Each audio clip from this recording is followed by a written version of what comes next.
뇌전증 수업 들었나요? 네, 그래서 원래는 이 뇌전증 이2 수업이 금요일에 예정이 되어 있었는데 좀 스케줄이 부득이하게 좀 바뀌게 돼가지고, 근데 앞에 소아 뇌전증 수업을 조금 들었을 테니까 관련해서 좀 이제 뇌전증 치료 연달아서 얘기를 좀 해보도록 할게요. 주제는 뇌전증 및 뇌전증 중첩증에 대한 치료입니다. 그래서 학습 목표는 여기 뇌전증 치료 기본 원칙을 설명하고 항발작 약물 선택과 부작용, 그리고 치료 불응성 뇌전증, 뇌전증 중첩증의 진단 기준하고 치료를 어떻게 하는지에 대해서 간략하게 얘기를 하도록 할게요. 뇌전증 치료는 일단은 이 세 가지 치료가 주된 카테고리라고 보면 되겠고, 가장 중요한 게 아무래도 약물 치료입니다. 그래서 약물 치료는 이제 대부분의 환자에서 반응이 좋은 편인데, 전체 환자에서 한 70% 정도까지는 이제 약물로 완치가 되거나 조절이 잘 되는 걸로 되어 있는 그런 기본적인 치료고요. 그리고 뇌전증이라고 하는 병이 이제 어떻게 되는지 생각해보면 결국은 뇌세포가 과도하게 흥분을 하고 그게 이제 퍼져나가면서 뇌 여러 부분에 퍼져나가면서 나타나는 일련의 증상들로 나타나게 되는데, 그런 심텀 사인을 예방하기 위한 치료라고 보면 되겠습니다. 자, 근데 약물 치료를 해가지고 아까 70% 정도까지는 두루 반응이 있다고 했는데 30% 정도는 치료의 반응이 굉장히 떨어지는 환자들이에요. 그래서 치료 불응성 뇌전증 또는 난치성 뇌전증 이렇게 부르기도 하는데, 그 환자들은 결국 약물 치료 말고 그 다음 치료 방안을 선택을 해야 되겠다. 그래서 그게 수술적인 치료가 있겠고, 수술적인 치료에는 이제 리섹티브 서저리, 자르는 게 있고, 펑셔널 서저리라고 하는 게 있고, 뉴로 모듈레이션이라고 하는 게 있고, 그다음에 최소로 이제 어블레이션하는 그런 치료들이 있습니다. 사실 뇌전증 수술은 해외에는 비교적 좀 활발하게 그래도 되는 편인데, 국내에서는 이제 뇌전증 수술이 좀 그렇게 활발하게 되지는 않는 편이에요. 그렇지만 그리고 사실 학생 수준에서는 이거에 대해서 자세하게 알 필요는 당연히 없기는 한데, 그래도 어떤 수술인지 한번 간략하게 소개를 해드리도록 하겠고, 이런 것들이 잘 안 듣는 환자에서 우리가 식이 치료를 하기도 합니다. 식이 치료는 아마 소아 쪽에서 얘기가 좀 나왔을 것 같아가지고 여기서 다루지는 않는데, 가장 대표적인 케톤식이 요법이라고 해서 케토제닉 다이어트. 그리고 이거는 케토제닉 다이어트는 브레인에서 주로 글루코즈를 가장 먼저 사용을 해서 이제 대사를 하고 에너지를 결국 생성을 하는데, 글루코즈를 거의 철저히 배제하고 리피드 위주의 에너지 공급을 하면서 케톤에서, 그래서 혈중의 케톤들이 되게 올라가게 되고, 그렇게 했더니 이 환자들의 시저 리스폰스가 좋아지더라 라는 거를 경험적으로 이제 하고 치료에 적용한 거라고 보면 되겠어요. 그래서 케토제닉 다이어트는 사실 먹어야 되는 건데, 결국 되게 고지방 시기를 해야 되는 건데, 쉽게 얘기하면 몇 대 몇 비율로 이제 탄단지 그 비율을 정해놓고 하거든요. 그래서 맞추기가 되게 쉽지가 않습니다. 그래서 되게 난치성이 안 좋은 환자라든지 소아 환자라든지 이런 경우에 하게 되고, 성인들은 하기가 쉽지 않아서 거기에 맞춰서 조금 변형된 게 이제 Modified Atkins 다이어트라고 돼 있는 저런 식의 치료도 있습니다. 어쨌든 네, 여기서 주로 설명할 것은 약물 치료이기는 하고, 여기 이제 ACTHN corticosteroid이라고 되어 있는데, 요거는 소아 뇌전증 이제 배웠으니까 알겠지만 웨스트 신드롬에서 아마 언급이 됐었을 거예요. 그런 치료입니다. 자, 그러면 개괄적으로는 그렇고,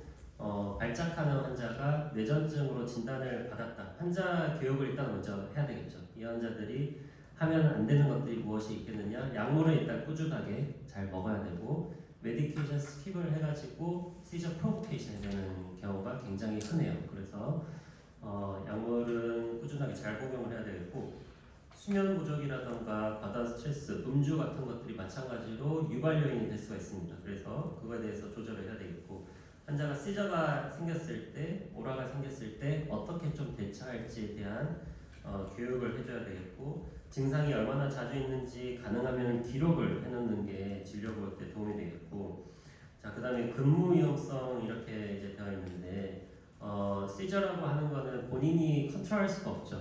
그래서 뭐 간혹 이제 내가 오라가 있을 때 전조 증상이 있을 때 뭔가 움직이지 않으려고 하고 쉬려고 하고 그렇게 하다 보면 좀 가라앉기도 한다 이런 얘기를 하는 환자도 있지만 대개는 본인이 이거를 조절할 수가 없어요. 그래서 이제 의지와 상관없이 의식을 잃고 쓰러지고 다치고 하는 일들이 발생할 수가 있기 때문에 그렇게 갑작스럽게 의식을 잃으면 위험할 수 있는 작업들, 여기 이제 높은 데서 작업하는 거, 위험한 기계를 다루는 거, 그래서 절단 사고 같은 게 날 수 있으니까 물이나 불 주변에서 작업하는 거. 그래서 운동도 스포츠 중에서는 이제 익스트림한 스포츠라든지 수영 같은 것도 가능하면 좀 자제하시라 이런 얘기를 해요.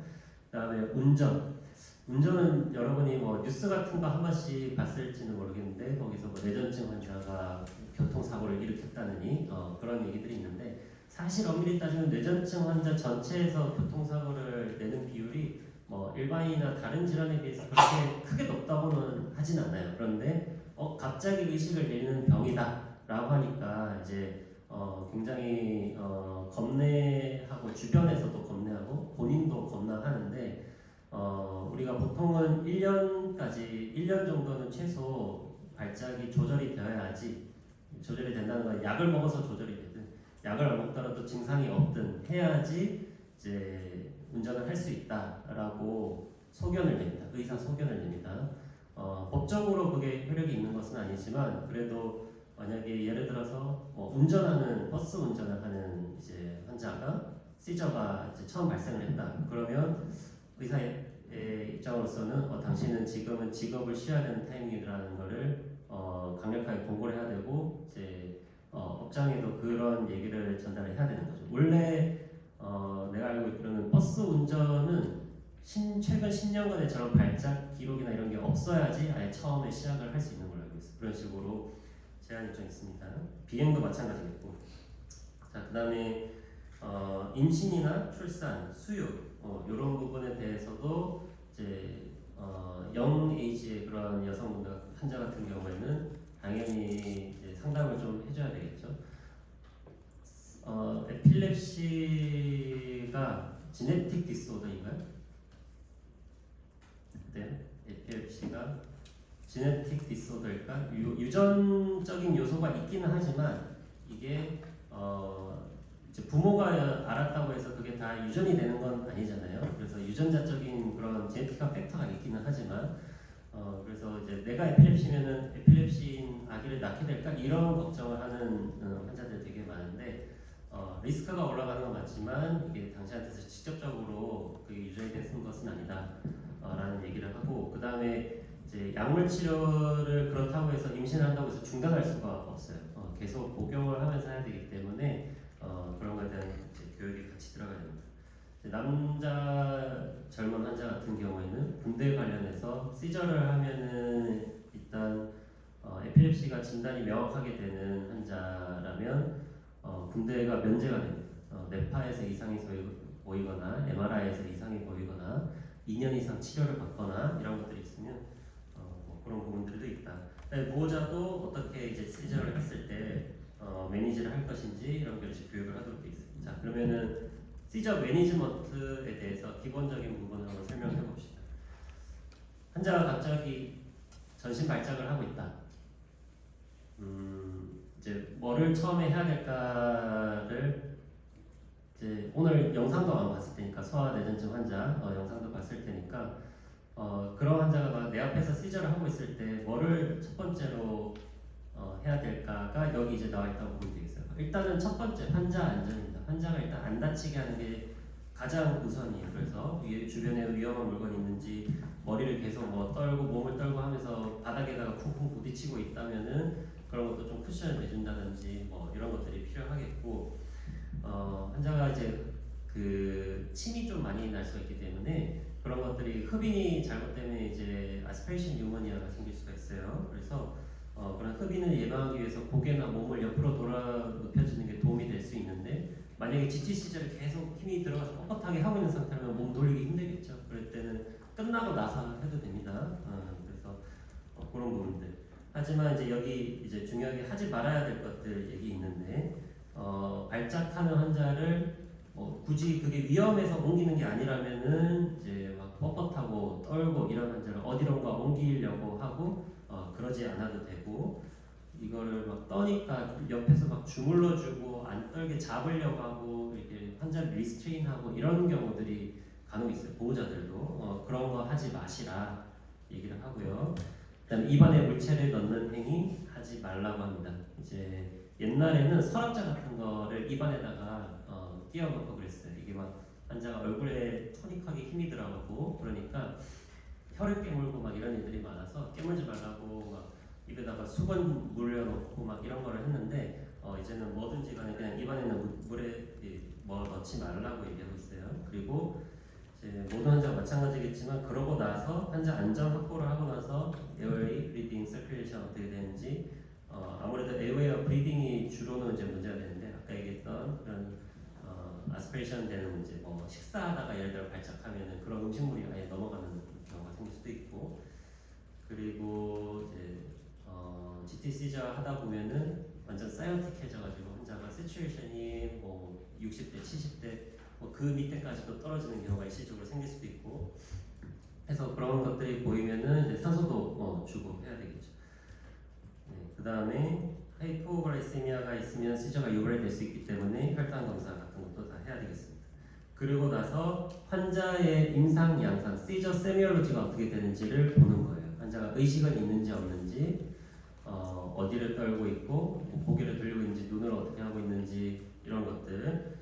근데 이제 뭐 우리가 말로만 기록만 이렇게 하는 것보다는 동영상으로 찍어 놓으면은 환자의 세미올로지를 파악하는 데 되게 도움이 많이 되고요. 끝나고 나서 이제 왜 시저를 했을까 원인 평가와 유발 요인이 있었는지 히스토리를 하고 이렇게 하면 됩니다. 대부분은 우리가 시저가 한 2, 3분 정도 5분 이내로 발작을 하고 나면 끝나요. 그래서 특별한 조치를 하지 않아도 그냥 내버려 두면 됩니다. 그런데 이제 5분 이상 지속될 경우에는 벤조다이제핀을 바로 투여해야 된다. 이건 나중에 다시 한번 얘기를 할게요.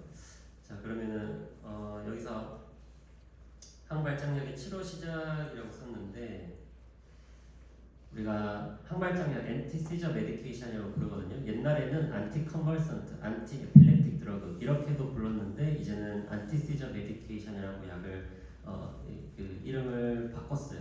이유가 안티에필렉틱 드러그 AED라고 했을 때 에필lep시라는 병 자체가 진행하는 것을 이제 되돌릴 수 있는 것처럼 이제 뉘앙스가 되는데 사실 이 약물 치료들이 시저가 발생한 것을 방지할 뿐입니다. 그 기저에 있는 뇌전증이 발생하고 악화하는 그 과정 자체를 디지 코스 자체를 어떻게 하지는 못해요. 그래서 안티 에필lep틱이 아니라 안티 시저 메디케이션이라는 용어를 쓰고 있다. 발작이 얼마나 재발하는 위험이 있는지에 따라서 약을 결국 쓰게 되는데 내가 지금 한번 시저를 했다 그리고 평생 앞으로 시저를 안 한다 전혀 이런 약이 필요 없겠죠. 한 번만 있고 끝나면은 괜찮습니다. 근데 이게 두 번 시저를 하면은 두 번이 세 번 되고 세 번이 네 번 되고 네 번이 다섯 번 될 확률이 점차 이제 높아지는 거예요. 그래서 뇌전증 진단 기준 아마 소아뇌전증 강의 들었을 때 얘기를 들었을 것 같은데 뇌전증의 진단은 크게 세 가지로 우리가 하고 있고 그 중에서 가장 첫 번째 진단 기준이 언프로복트 시저가 24시간 간격을 두고 두 번 이상 반복되는 그런 병이 에필lep시라고 정의는 들었죠? 들었나요? 그래서 그런 게 있고 그다음 두 번째는 시저를 한 번 하더라도 재발 위험이 60% 이상이 되는 검사상 이상소견. 대표적으로 뇌파라던가 영상소견에서 이상소견이 있을 때 우리가 또 뇌전증 진단할 수가 있고 에필lep시 신드롬에 합당하다면 뇌전증이라고 바로 진단할 수가 있습니다. 자, 뇌전증이라고 하는 병이 결국은 반복적으로 시저를 하는 병이기 때문에 그 진단 기준에 맞다면 우리가 약물 치료를 하게 됩니다. 근데 여기 보면 재발 위험이 한번 시저가 있었을 때 재발 위험 증가할 만한 요인들이 이제 그래서 아까 얘기한 이런 것들이 있고 야간에 시저를 하는 것도 요인이 될 수가 있는데 이 안티시저 메디케이션은 방금 얘기한 거였죠. 단기 재발 위험은 감소시키지만 장기적으로 발작을 완전히 없애거나 QOL에는 큰 영향이 있지는 못하더라. 그리고 어큐트 심토마틱 시저라고 해서 예를 들어 대사 이상, 하이포글라이세미아, 하이폭식 브레인 인저리, 아니면 헤머리지, 스트로크 같은 것들 그런 것들이 지금 생겨가지고 일시적으로 굉장히 에필lep틱해져서 시저를 잠깐 하는 경우가 있어요. 이런 경우는 되게 브레인 인설트가 있고 나서 단기간에만 시저를 하고 그 이후로는 장기적으로는 시저할 리스크가 좀 떨어지는 경우인데 우리가 어큐트 시스템마틱 시저라고 부르고 이런 경우는 장기적인 약물 치료를 굳이 할 필요가 없어요. 그래서 이제 첫 번째 시저를 하고 나가지고 그다음에 요거는 이제 시간이 얼마나 지난지 보여주는 거예요. 1년, 2년, 3년, 4년, 5년 시간이 지날수록 개중에서 시저 하는 사람들이 점점 쌓이죠. 결국 축적이 돼가지고 증가를 하게 되는데 그래서 이 시저 리스크가 얼마나 되는지를 보고 결국은 이제 약물 치료를 시작하게 되었다. 그 기준이 되는 게 뇌전증 진단 기준이라고 보면 됩니다. 그럼 약물을 선택을 해야 될 텐데 항발장약 수업도 들었나 혹시? 안티시저 메디케이션 약물 수업 들었어요? 그래서 약물을 선택할 때는 우리가 고려해야 될 사항으로 임상적으로는 이제 뇌전증의 유형이 어떻게 되는지 포칼 시저인지 제너럴즈 시저인지 그 다음에 특정 뇌전증 증후군이 있으면 그거에 맞춘 반응이 좋은 약들이 있기 때문에 그런 것들을 알아야 되고 약물 특성이 어떤지 당연히 알아야 되겠고 부작용 어떤지 알아야 되겠고 환자의 이런 코모비디티나 어떤 이제 상황이 어떤 건지를 알아야지 이제 이거를 종합해서 우리가 약을 결정을 하게 됩니다. 예를 들어서 압상 시저, 마이오클러 시저 오전에 들었겠지만 가장 대표적으로 보이는 게 차일드드 압상 에필lep시, 압상 시저 하는 환자들, 주베나일 마이오클로닉 에필lep시, 마이오클로닉 시저 하다가 GTCC로 넘어가는 이런 환자들에서 다음과 같은 약물들을 투여를 하면 오히려 시저가 악화되는 경우들이 있어요. 이런 경우가 흔치 않은데 이게 조금 특징적이에요. 그래서 카바마제핀, 옥스카제핀, 페니토인 이런 약들이 저런 증상을 악화시킬 수가 있기 때문에 이런 환자들은 일단 거의 금기라고 보면 됩니다. 그 다음에 대신에 찰도르드 압사이플레시는 에토숙시마이드라고 하는 약이 1차 약제로 많이 사용이 되는데 이 약은 다른 뇌전증에서는 거의 효과가 없고 거의 CA에서만 사용이 돼요. 또는 이제 제이미 환자에서 발프레이트나 레베티라스나 이런 약물들을 조금 더 선호를 한다던가 아까 이제 잠깐 나왔지만 웨스트 신드롬에서 ACTH나 코르티코스테로이드가 반응이 있어서 이거를 이제 같이 쓴다던가 이런 것들이 있습니다. 그래서 약물 선택을 그러면 이렇게 하게 되면 평생 쓸 것이냐 평생 쓰는 환자들도 있고요. 중간에 중단을 하는 경우도 있습니다. 근데 최소 우리가 보통은 2년 이상 동안 꾸준하게 먹으면서 발작이 없을 때 약물 중단을 고려를 하게 돼요. 그래서 환자의 선호와 그 다음에 내가 시저를 하면 안 되는 그런 일을 하고 있다던가 그런 걸 이제 종합적으로 판단을 해서 결국은 중단할지 말지를 결정을 하는데 중단 후에 재발하는 확률이 꽤 있기 때문에 워닝을 좀 많이 해야 됩니다. 재발 위험 인자들은 이런 거 있다. 그 다음에 약물을 갑자기 끊었을 때는 withdrawal 시저, 오히려 시저가 더 심해지게 나오는 그런 경우도 있을 수 있기 때문에 바비트레이트나 벤조다이제핀 요 두 가지 약물의 특징이 뭘까? 약물 기전학적으로, 메커니즘적으로 두 가지 약물의 특징이 가바리세트에 작용을 합니다. 그래서 가바리세트를 이제 기능을 항진시키는 그런 역할을 하는 그 가바 자체가 이니비터리 시그널을 보내는 그런 뉴로 트랜스미터잖아요. 그래서 이 기능을 억제를 하는 것들이 계속되다 보면은 이 리셉터가 과다 발현돼 있다라고 보면 돼요. 약간 이제 어댑테이션 하는 과정에서 과다 발현을 해 있는데 갑자기 약을 끊어버린다? 그러면 조그만한 이제 이 과다 발현이 아니고 이제 적어져 있는 거지. 그러니까 적어져 있는 상태이기 때문에 갑자기 약물을 중단해 버리면은 그 이펙트가 굉장히 세게 나타나는 withdrawal 심텀이 발생할 수가 있고 이제 알코올도 비슷한 논리입니다. 알코올도 가바 리스트에 작용하기 때문에 알코올 withdrawal 심텀, 알코올 withdrawal 시저 이런 것들이 오히려 약물을 끊었을 때 과흥분하는 상태가 나오는 게 그런 것과 관련이 있다. 그 다음에 우리가 에필랩시는 이제 치료 완치라는 개념이 사실 잘 없어요. 굳이 따진다면은 리졸브드 에필랩시라고 해서 이제 10년 이상 동안 발작이 없는 데다가 개중에 5년 이상은 최소 약을 안 먹는 상태. 이러면 우리가 치료가 종결됐다, 관해졌다 이렇게 표현을 하긴 하는데 큐어라는 개념은 없습니다. 왜냐면 시간이 지나고 나서도 10년 이후에도 시저를 할 리스크가 완전히 일반인만큼 더러워지는 않아서 그래요. 또는 이제 나이 의존적인 증후군, 이제 몇 세부터 몇 세까지 특징적으로 발생하는 에필랩시 증후군, 또는 소아에 맞겠죠. 그런 경우에는 그 나이대가 지나면은 이제 재발 리스크가 좀 떨어질 수는 있습니다. 이제 그런 경우는 있지만 그렇다고 해도 우리가 이제 개념적으로는 큐어라는 얘기를 하기는 어렵다. 에필랩시 질환은. 자 그러면 네, 아까 얘기했던 거예요. 그 약물 치료가 우리 용어를 안티컨벌센트 에필레틱 드러그라고 옛날에 불렀는데 이제 안티시저 메디케이션이라고 바꿨고 국내에서 처방 받은 약물이 여기 보면은 되게 좀 많은 것처럼 보이지만 또 의사 입장에서는 막상 쓰려고 하면은 이 에필레톨로지스트 입장에서는 또 쓸 약이 없어. 하다 보면 부작용이 있고 환자 뭐 컨디션 때문에 이런 거 저런 거 못 쓰고 빼고 이러다 보면 사실 남는 게 없는데 이 안티시저 메디케이션은 원래 한 1990년대 여기 서드 제네레이션이라고 되어 있는 요 이전까지 약이 사실 살아남은 약이 별로 없어요. 그리고 요 기간 동안 되게 개발이 안 됐었기 때문에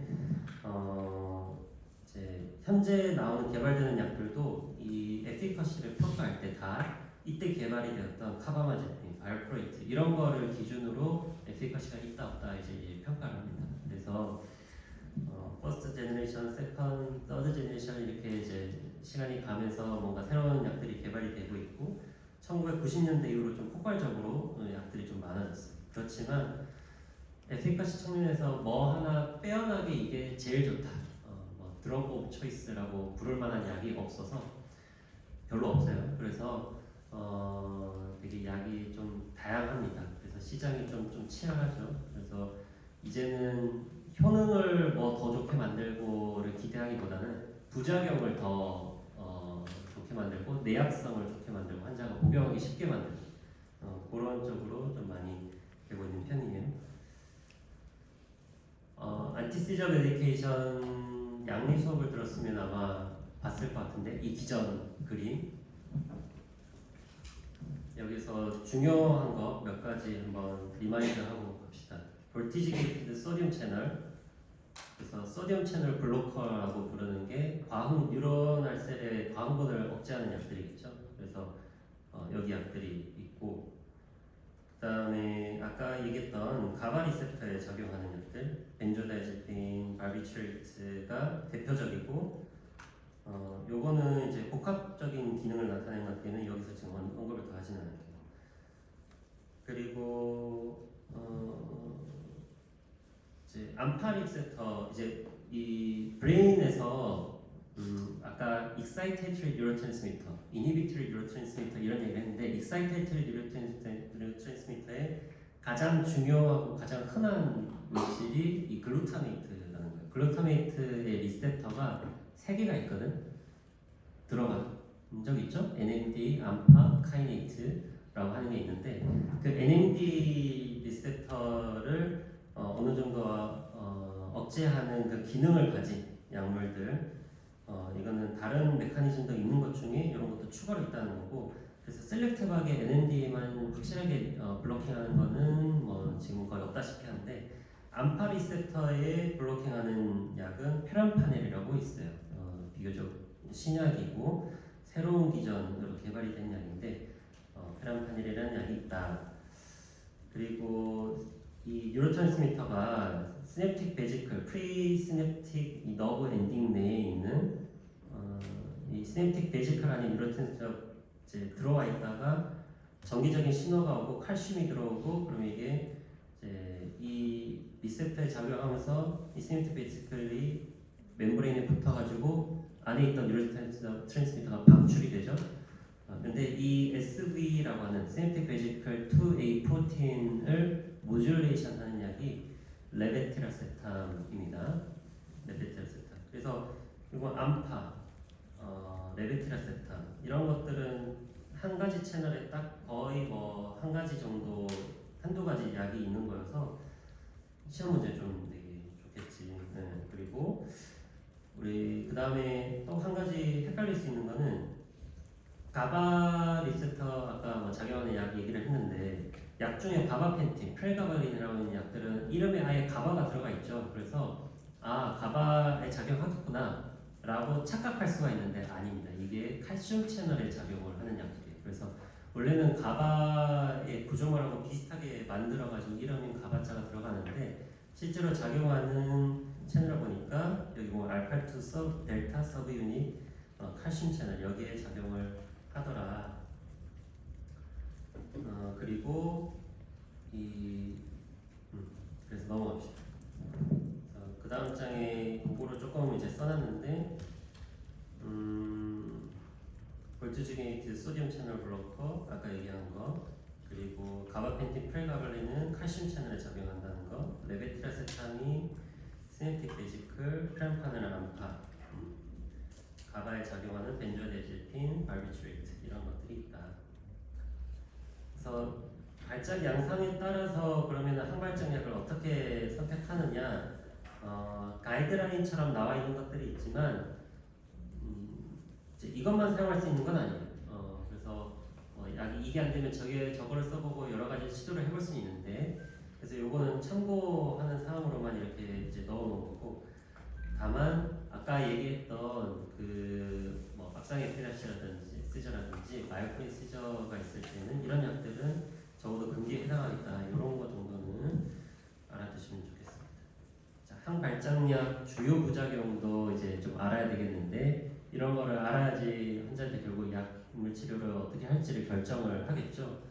그래서 조금 특징적인 뭐 여기 있는 부작용들은 다 중요하긴 한데 좀 특징적인 부분들이라던가 특별히 더 위험할 수 있는 것들 이런 것들은 지금 붉은 표시가 되어 있어요. 그래서 라모트리진 스키너래시, 카바마지킨 스키너래시 이게 심하면은 스티븐 존슨 신드롬이나 턱스 에피더멀 네크로라이시스 같은 라이프 트레트닝하는 그런 피부 부작용이 발생할 수가 있기 때문에 그리고 이게 대표적인 이디오싱크라틱 리액션이어서 우리가 예측할 수가 없어요. 그래서 굉장히 뭐 소용량, 조용량으로 시작해서 천천히 또 타이트레이션을 하거나 우리가 그렇게 해야 되는데 이런 약물 부작용이 있다는 거는 중요하니까 알아둬야 되겠고 레베티라세탐이나 페람파넬은 이제 사이키아트릭한 프라블럼이 생깁니다. 대표적인 문제들이고 토피라메이트는 키드니, 발프로이트는 이제 아까 임신과 출산에 대해서 잠깐 언급을 했는데 테라토제네시티가 가장 높은 약이 발프로이트예요. 그래서 적어도 가임기 여성에서 첫 번째로 발프로이트를 우리가 사용을 하진 않습니다. 정신과에서는 나중에 정신과 또 강의를 듣겠지만 뭐 거기는 정 필요하면은 뭐 썼다가 이제 임신 계획이 있다고 하면은 뭐 중단하고 이렇게 할 수도 있겠는데 신경과에서는 에필랩시 치료 목적으로는 이제 젊은 가임기 여성에서는 거의 안 쓰다시피 하는 약이에요. 굵은 글씨로 되어 있는 거는 중요하겠죠. 언급한 거 위주로 해서 기억을 해봅시다. 자 그러면 이제 약물 치료를 이렇게 했는데 두 가지 이상으로 안티시저 메디케이션 적절한 용량, 적절한 기간 동안 사용을 했음에도 발작이 완전히 조절이 안 되고 반복이 되더라. 전체 내전증 환자 이런 환자는 한 3분의 1쯤 되고 이거를 리프렉터리 또는 드러그 레지스턴트 에필랩시라고 부릅니다. 이때는 이제 수술적인 치료법까지도 우리가 고려를 하게 돼요.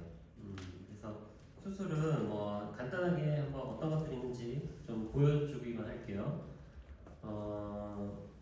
우선은 이 사진에서 보면 우리가 히포캠팔 스페러시스라고 해서 여기 히포캠퍼스가 한쪽이 여기는 정상적인 측면인데 이쪽이 되게 쪼그라들어 아트로피가 있고 하얗게 되어 있는 이런 소견을 보이는데 그리고 여기는 콜텍스에 뭔가 하이 시그널로 보이는 브레인 데머레에서 리전이 있죠. 이 환자가 난치성 뇌전증으로 가면은 이런 부분들을 이제 제거를 하는 수술을 할지를 결정하는 과정입니다. 그래서 우리가 비디오 이지 모니터링이라고 해서 뇌파를 찍으면서 환자의 증상도 같이 기록을 하고 뇌파에서 어디에서 시저가 발생한지 이런 거를 로컬라이제이션을 하고 다른 뭐 FDG 펫이라던가 펑셔널 MRI라던가 여러 가지 검사들을 추가적으로 해서 잘라냈을 때 효과가 있을지 없을지 이제 평가를 합니다. 그렇게 해서 특히나 요 히포캠팔 스페레로시스 같은 게 있는 경우는 약물 난치성 뇌전증의 좀 대표적인 원인이어가지고 수술을 했을 때 대신에 반응이 되게 좋아요. 그래서 수술적인 치료를 좀 비교적 적극적으로 고려하게 되는 질환인데 만약에 이런 기본적인 검사로 평가가 잘 안 되고 뭐 반응이 좋을지 잘 모르겠다. 그럼 이런 인베이시브 모니터링이라는 게 있습니다. 여기 보면은 이게 지금 뇌파 전극인데 하나하나가 일렉트로드 센서인데 스컬을 까가지고 브레인을 노출시키고 피아노타 위에다가 저 그리드를 깔아요. 일렉트로드 그리드를 깔아서 다시 덮고 모니터링을 합니다.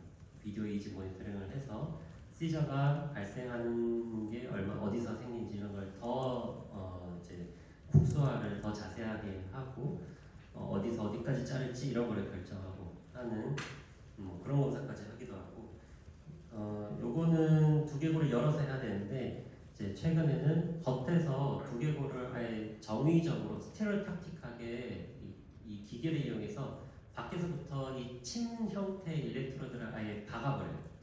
여러 군데를 그렇게 해서 브레인에다 이거는 다 일렉트로드를 박아 놓은 건데 이렇게 해서 각각 이 일렉트로드의 액티비티를 다 평가해서 브레인 액티비티를 평가해서 어디에서 시작을 하는구나 어디를 짜야 되겠구나 이런 거를 검사를 추가로 하기도 합니다. 그렇게 하고 나서 이런 식으로 자르는 거죠. 보면은 안테리어 템포럴 로비 이렇게 댕강 잘려 있죠. 이 환자 이렇게 해도 살 수 있을까? 살 수 있으니까 이런 수술을 하는 거겠죠. 그래서 다만 커그니션에 문제가 생길 수는 있어요. 특히나 왼쪽 템포럴 로브를 자르면 버발 메모리가 떨어진다든지 오른쪽을 자르면 뭔가 감정 문제라던가 이런 것들이 생길 수 있는 것은 맞는데 그럼에도 리프렉터리 에필lep시가 있어서 그것 때문에 환자의 QOL이 떨어지고 아무것도 못하는 바에는 이런 수술을 하는 겁니다. 여기 보면은 이런데 이제 국소적인 병변이 있는 부분 그거를 자르는 수술을 하기도 하고 그래서 이런 수술이 있다. 자, 그 다음에 보여줄 수술들은 사실 앞에 거보다 더 뜨악한 것들이 많은데 우리가 커플스켈로즘 뭔지 알죠? 양쪽 바이레트럴 이 세레브럴 헤미스피어를 연결하는 가장 거대한 커넥션 파이버가 지나가는 그 길인데 이거를 잘라주는 거예요. 뭐 안테리어 3분의 1을 자르는가 뭐 아니면 옛날에는 통째로 아예 다 자르기도 했고 그러면은 좌우 우리 움직임의 균형 뭐 이 코디네이션을 하는 게 제대로 안 되겠지. 근데 그런 거를 해서라도 한쪽 브레인 액티비티 발생한 게 반대쪽으로 넘어가서 바이레터럴 시저를 하는 거를 막아주기 위해서 제너럴리스 토니클로잉 시저를 하는 거를 막고 이렇게 하기 위해서 이런 크로퍼스켈로토미를 하기도 합니다. 여기 이 부분이 크로퍼스켈로즘이 있는 부위인데 여기 지금 보면 잘려 있는 거예요. 요거 앞부분 3분의 2가 이런 식으로 잘려 있기도 하고 아니면 뒤쪽을 자르기도 하고 그다음에 이제 헤미스페럭토미 아예 반구 전체를 드러내는 수술도 있다. 이거는 완전히 그냥 펑셔널 데피시시 그 반대쪽에 남아있을 거를 생각을 하고 상정을 하고 수술하는 건데 옛날에는 진짜 아예 방구를 다 드러냈다고 해요. 한쪽 헤미스피어를 전부 다. 그러면 거기는 CSP가 차게 될 거고 뭐 스컬은 그쪽은 꺼질 거고 할 텐데 근데 뭐 이미 뇌가 망가져가지고 예를 들어서 한쪽이 뭐 기능을 전혀 못하는 상태인데 시저만 만들어내고 있다. 그러면 이런 수술을 이제 할 수도 있는 거죠. 그게 아니라 요즘에는 좀 그 부분적인 부분들만 잘라가지고 시저가 퍼지는 거를 좀 막는 수술을 하기도 한다. 또 여기까지 보면은 멀티플 서브파리얼 트랜섹션이라고 해서 이 세레브럴 콜텍스와 화이트 매터가 연결된 부분을 이런 어떤 특정 기구를 넣어가지고 돌려가지고 아예 그를 끊어버려. 그 커넥션을 이런 것도 있고. 그 다음에 뉴로마듈레이션이라고 하는 게 있는데 뉴로마듈레이션은 신경 자극술 일종의 신경 자극술이라고 보면 됩니다. 이 배터리가 들어있는 요 기계에서 베이거스 너브에다가 전극을 연결해가지고 이 베이스 너브를 자극을 했는데 시저가 컨트롤이 되더라. 되게 좀그 기전은 아직까지 정확하게 뭘 알지는 못하지만 베이거스 너브 스티뮬레이션 VNS라고 부르는데 그런 거를 하기도 하고 또는 딥브레인 스티뮬레이션이라고 해서 우리 파킨슨 강의 들었나? 파킨슨 이디오패틱 파킨슨 디지즈 환자들 나중에 터미널 스테이지 가고 이제 증상 안 좋아지고 그러면 그 사람들이 이제 DBS 치료를 받거든요. 그래서 그거는 이 신부 내자극술이라고 해서 이렇게 깊숙한데 탈라무스나 이런 레벨까지 전극을 깊숙이 넣어가지고 전기식으로 자극을 이쪽으로 주게 됩니다. 이런 치료를 하기도 하고 그래서 수술적인 치료는 참고로만 이런 것들도 있구나라고 알아만 두셔도 되겠고 저는 그래도 제일 중요한 건 어쨌든 뇌전증은 약물 치료가 첫 번째입니다. 여기에 대해서 여러분들 한번 공부를 하면 되겠어요. 한 10분 조금 안 남은 시간에 스테이투스 에피티쿠스에 대해서 조금 얘기를 합시다. 혹시 소아뇌전증 강의 들을 때 이 부분 강의 들었나? 어때요? 스테이투스 에피티쿠스 들어본 적 없어요? 그래서 우리가 뇌전증 한글로는 뇌전증 중첩 상태, 뇌전증 지속 상태라고도 부르는데 발작이 계속한다는 뜻이. 그래서 멈추지 않고 계속한다는 뜻이고 이게 고전적인 의미로는 여기 보면 컨버시브 스테이투스 에피티쿠스 이렇게 적혀 있는 거 보면 고전적으로는 30분 이상 동안 지속적으로 발작하는 경우를 우리가 스테이투스 에피티쿠스라고 불렀어요. 그런데 최근에는 이 시간이 당겨졌습니다. 5분으로 당겨져서 이 시간 기준은 적어도 알아야겠다. 그래서 컨버시브 스테이투스 에피티쿠스라고 하면 컨버전이라고 하는 게 환자가 모터 시저, 떠는 시저를 하고 있다는 거죠. 그래서 반대가 되는 건 non convulsive, non motor이겠고 어쨌든 컨버시브 떠는 시저를 지속적으로 하는 거는 5분을 기준으로 우리가 정의를 한다. 그래서 5분 이상 지속적으로 시저를 하거나 아니면 2번 이상의 시저를 하는데 중간에 의식 회복 없이 하는 경우에 이제 우리가 스테이투스 에피레티쿠스라고 부릅니다. 그래서 발작 종료 기전이 실패하거나 또는 비정상적으로 전개된 발작을 유도하는 기전이 시작됨으로 인해서 발생한다. 이 스테이투스 에피레티쿠스는 우리가 타임 포인트들이 있는데요. 참고로만 한번 얘기를 해보면 T1은 이 시점을 넘어가면 뭘 해도 그냥 멈추지는 않더라. 쉽게 얘기하면 그 얘기예요. 그래서 이 시점이 넘어가면 비정상적으로 장기화된 발작이기 때문에 치료를 이때가 지나면 이미 들어가야 된다라는 걸 얘기한 거고 T2라고 하는 타임 포인트는 뭐냐면 요거 넘어서 시절을 계속하면은 장기적인 뉴러널 인저리와 후유증이 남더라 예요. 자 그래서 예전에는 T2를 기준으로 해서 T2를 30분이라고 봤거든요. 컨버시브에서 그래서 30분 넘어가면은 후유증이 남으니까 이거를 기준으로 스테이투스 정의를 했다면 최근에는 이 T1을 기준으로 해서 T1 기준이 5분인데 컨버시브의 경우에 5분 넘어가면은 혼자 멈추는 경우는 잘 없더라. 이미 30분까지 갈 가능성이 높으니까 5분만 돼도 이미 빨리 치료를 시작하라. 이 얘기라고 받아들이면 되겠어요. 왜냐하면은 이 스테이투스 에피티쿠스는 전체 사망률이 20%대까지 된다고 얘기를 합니다. 사망률이 꽤 높고 신경과정 영역에서 트루 진짜 뉴럴로직 이멀전시라고 하는 병이 많이 없는데 가장 대표적으로 우리가 하이퍼어큐트 스트로크하고 스테이투스 에피레티쿠스를 꼽습니다. 왜냐하면 치료가 빨리 들어가면 빨리 들어갈수록 환자의 예후를 바꿀 찬스가 있기 때문이에요. 그래서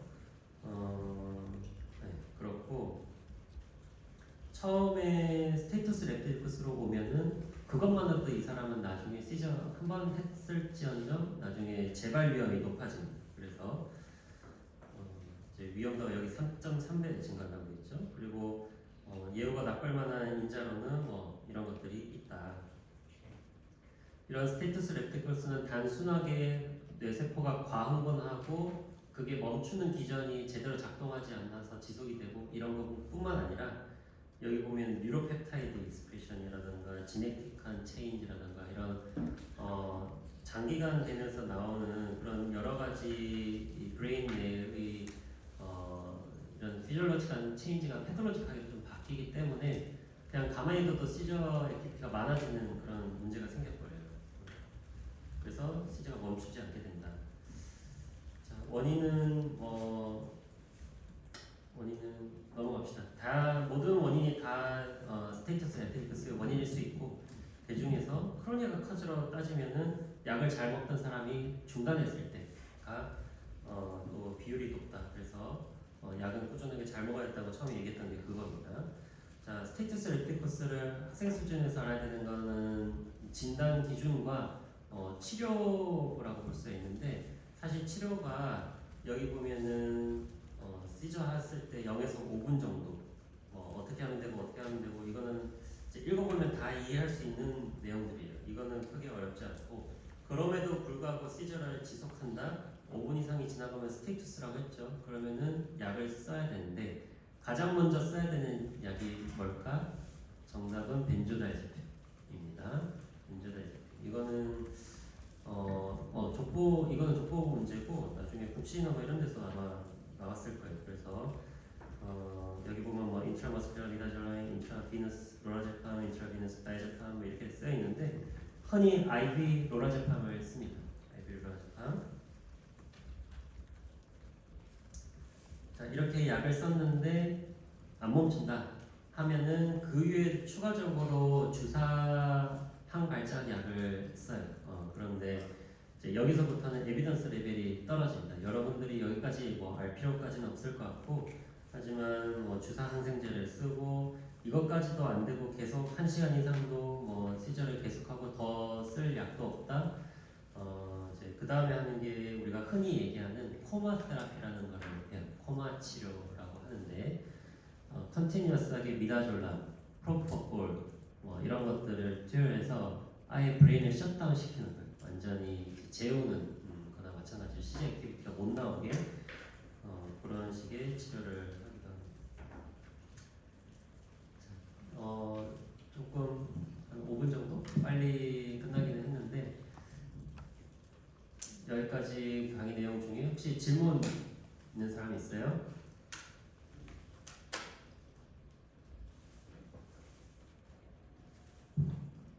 질문?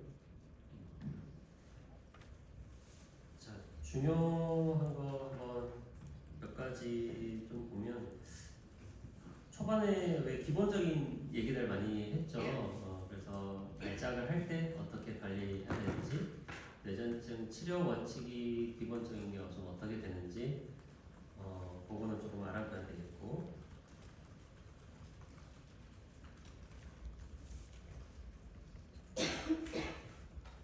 그다음에 약 관련해서도